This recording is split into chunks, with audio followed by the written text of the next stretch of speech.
Hey YouTube, and welcome to another episode of the Albino Rhino Beer Review. You have me, the Rhino, we're going to drink a beer. Of course we are, right? We have two beers here. They're both out of the fridge about 20 minutes each, so they're both going to be kind of cold. That's okay because they're both lager styles. So we'll do the one that's actually, well, we'll do this one first. I've been a little ill today. I had disgusting diarrhea, and I've been burping those. Your gastric system is having problems. Those rotten egg sulfur burps. I've been burping them all day, and I wish people were over here so I could practice aiming my mouth farts. But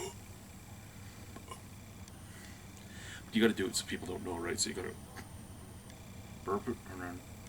Hi guys, how are you? Just rotten egg in the face. Anyway, what we're drinking is from Wellington Brewing Company in Guelph, Ontario. Proud to be a Gryphon since 1964. This is Gryphon Gold, which was actually made to commemorate the anniversary of the Guelph Gryphons. So Gryphon Gold is a lager style, craft brewed in Guelph, Ontario, 4.5% alcohol by volume. Just see what it says on here. Brewed by Wellington Brewing Company.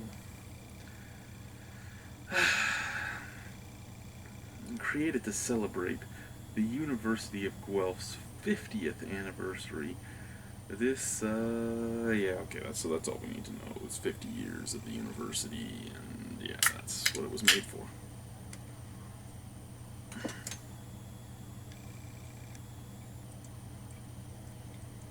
I was just having a conversation today about breweries and how they just keep taking their, their golden lagers and their pale ales and their pilsners and all that, and they keep canning it and bottling it and using it as one of their SKUs at stores, and how that really needs to end. I think this one's at the beer store, but I know it's not. I haven't seen it in the LCBO yet. But you know what? If you want to just sell it at your brewery, that's fine and dandy. But really, with the way SKUs work at the beer store and the limitation of SKUs at the LCBO, let's stop putting stuff like this in. Let's make this stuff the you really like the brewery and you showed up and bought it at the brewery type of stuff. So, a little bit of chill haze. There was a little bit of white head, but it's a bright golden color. Looks like your average golden lager. Looks like Canadian, looks like Coors, looks like Bud, looks like Triple Bogey, looks like 100 Mile, looks like all other Bouget beers and macro beers put together. Smell.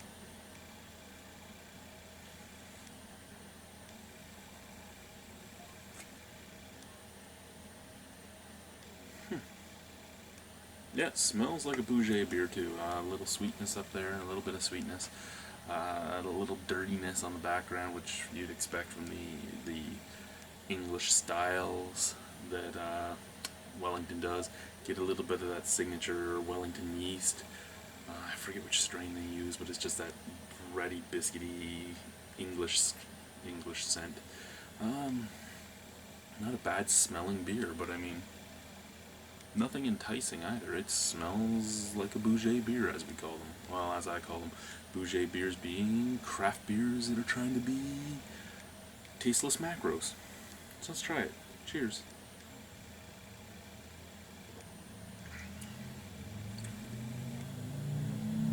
It's a golden lager.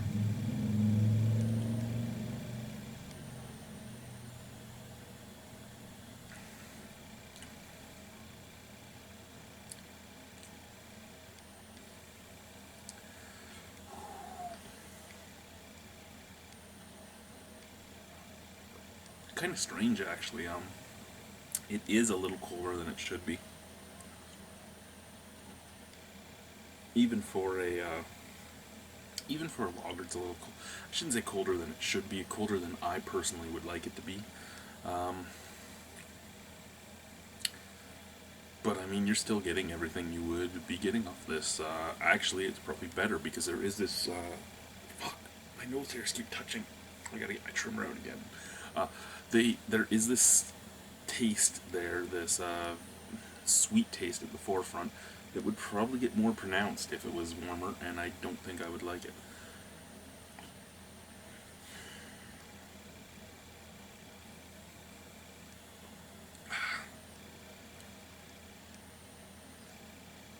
After that, you're left with a kind of breadiness on the end. Bready biscuitiness on the end, like an English ale or lager.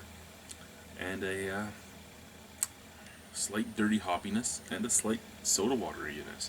So you go sweet, soda water, dirty, bready biscuity. Not a bad lager, but I mean it's a lager. It's just boring and bland.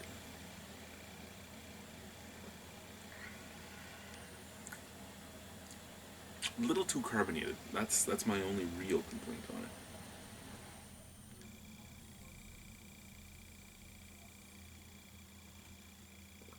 Carbonation's micro bubbles, but it kind of attacks my tongue. That's my only real complaint.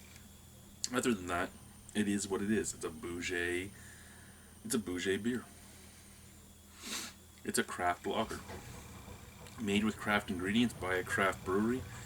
Anyone could drink it. If somebody that loves Coors Light or Bud Light and says they can't drink this, that there's too much flavor, they're lying to you. Because there is flavor, but it's not that much. It's very minuscule. It's there. It's just reminding you that you're having a beer that isn't made out of rice and corn. Again, not that using rice is a bad thing. It does have its benefits. Corn, again, not it's a bad thing. It does have its benefits, but you're not getting that super light mouthfeel and taste, and you're not getting that corn chip soaked in soda water taste. You're getting a little bit of real beer taste and water.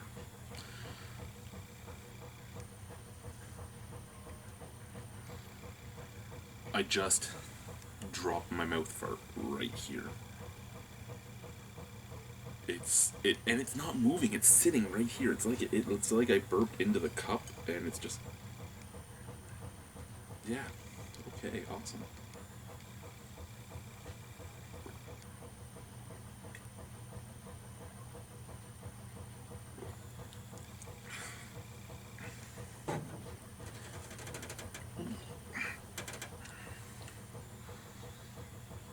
Out of 10 on that?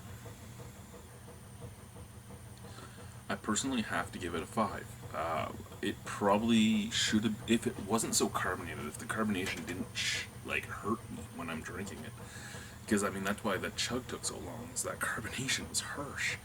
If it wasn't for that carbonation, probably have been a 5.5 or a 6. But it is what it is. It's a lager, and we all know that I'm not a big fan of them. It's a good lager. It is a good lager. It's just, I would choose almost anything before I choose a lager.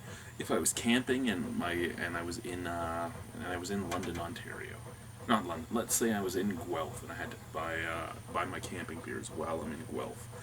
Would I buy this? Possibly. I would probably personally rather bring Stonehammer Light with me though camping. Unfortunately, this is in a can. Stonehammer Light isn't, so this would probably win out that way.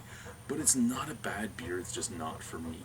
If you love your lagers and you can get a hold of this, try it. I mean, it's a good thing. If you were a Gryphon anytime before the 2000s, so you're over 35.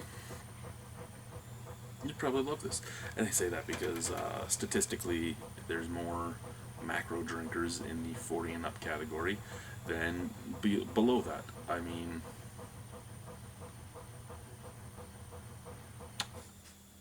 here comes the hatred. Macro, for the most part, is your dad's beer. It's my dad's beer. My dad would have been in school at that time. My dad would have loved this. He still would have. Regardless, if you want to try it, try it. If you don't want to try it, don't try it. I've rambled on enough about this beer now because it's so fucking boring. I'm done. Bye.